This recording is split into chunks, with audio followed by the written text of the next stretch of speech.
রাধে রাধে বন্ধুরা, চলে এলাম তোমাদের সঙ্গে সরস্বতী পুজো নিয়ে একটা ব্লগ শেয়ার করার জন্যে। আমার হাতে দেখো এটা হলুদ কাপড় আছে, আর এই দেখো জল চৌকির উপরে আমি তো আলপনা দিয়ে রেখেছি। তোমাদের এই আগের ভিডিওতে আমি শেয়ার করেছিলাম, তোমরা যদি না দেখে থাকো তাহলে দেখে নিও।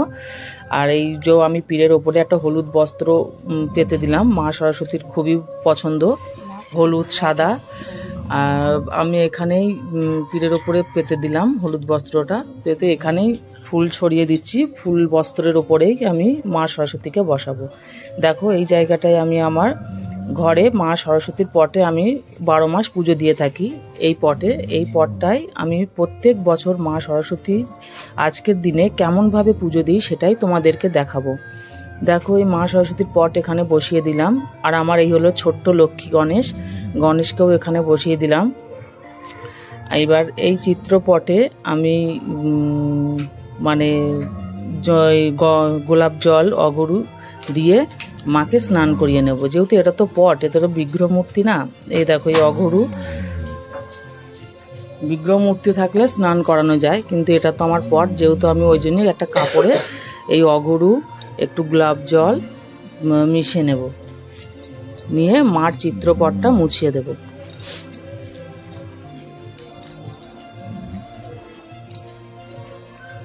এই দেখো এই ঘটিতে আমি সব মিশিয়ে নেব, মিশিয়ে নিয়ে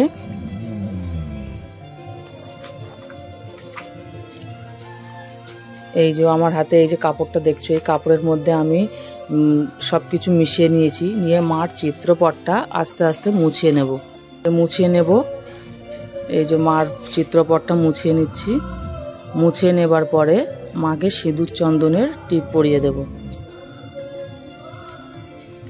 এই যে বন্ধুরা, এই যে মাকে একটু সিঁদুরের টিপ পরিয়ে দেব।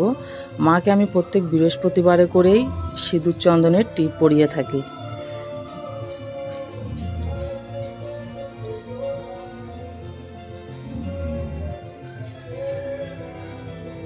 খুব ছোট্টর উপরেই আমি পুজোটা দেখাচ্ছি তোমাদের, মানে খুব সিম্পলের উপরে। এই যে দেখো মার ঘট স্থাপন করে নিলাম। মার ঘটে মানে স্থাপন করার আগে আমি তুলসী তলার মাটি, গঙ্গা মাটি যে যেমন পারে দিতে পারে, আমি তুলসী তলার মাটিটা দিয়েছি, দিয়ে একটু ধান দূর্বা দিয়েছি। তোমরা আতপ চালও দিতে পারো, ধানও দিতে পারো, কোনো অসুবিধা নেই। আমি ঘটের ভিতরে একটা কড়ি যাবতীয় যা যা দিতে হয় দিয়ে নিয়েছি। আর মাকে দেখো বস্ত্র স্বরূপ আমি এই সাদা চেরিটা মাকে অর্পণ করছি। এই যে মায়ের ঘট স্থাপন করে দিলাম। এই যে মায়ের ঘটের উপরে চাঁদমালা, পৈতে আর গামছা তো মানে যারা পুজো করে তারা গামছা দিতে পারে, আমি যেহেতু এই ঘরে আমার মতন করছি বলে আমি চেলি দিলাম। এই যে চাঁদমালা দিয়ে দিলাম, আর এই চেলিটা দিলাম, আর ঘটের উপরে পৈতেটা দেব। এই যে পৈতে দিয়ে দিলাম। আর এই পাশে দেখো আমার ছেলের কিছু বই দিলাম, কেন মা সরস্বতীর একটু বই পেন দিতে হয়, বই দিয়ে দিলাম।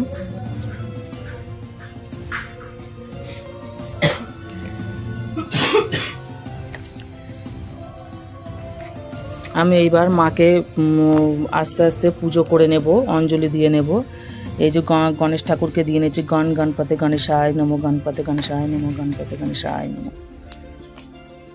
আমি এইবার পঞ্চদেবতাকে আহ্বান করে নিচ্ছি, পঞ্চদেবতায় নমো, পঞ্চদেবতায় নমো, পঞ্চদেবতায় নমো। এবার মা সরস্বতীকে আমি শ্রী সরস্বতী দেব্যয় নমো, জয় মাতা সরস্বতী মাতার জয়। পুষ্পাঞ্জলি দিয়ে নিচ্ছি। জয় জয় দেবী চরচর সারে, কুজো যুগ শোভিত মুক্তাহারে, বীণা পুস্তক রঞ্জিত হস্তে, ভগবতী ভারতী দেবী নমস্তুতে।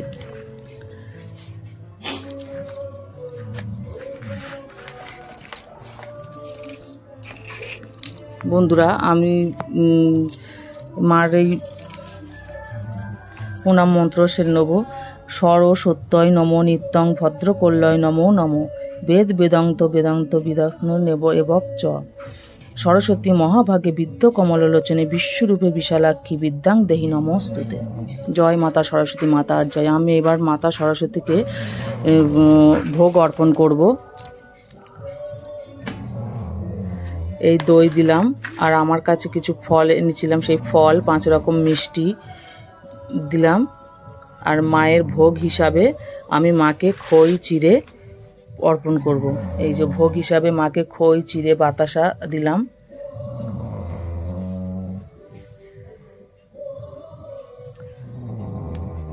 মাকে এবার আরতি করে নেব। জয় মাতা সরস্বতী মাতার জয়, জয় মাতা সরস্বতী মাতার জয়, জয় মাতা সরস্বতী মাতার জয়। বন্ধুরা, এই ছিল আমার আজকের পুজো। আমার পুজোয় যদি তোমাদের ভালো লেগে থাকে, পুজোটা লাইক কমেন্ট শেয়ার করো, আর প্লিজ তোমরা ভিডিওটা দেখো। আর আমি মানে প্রত্যেক বছর মাকে এইভাবেই আমার ঘরে এইভাবেই আমি পুজো দিয়ে থাকি।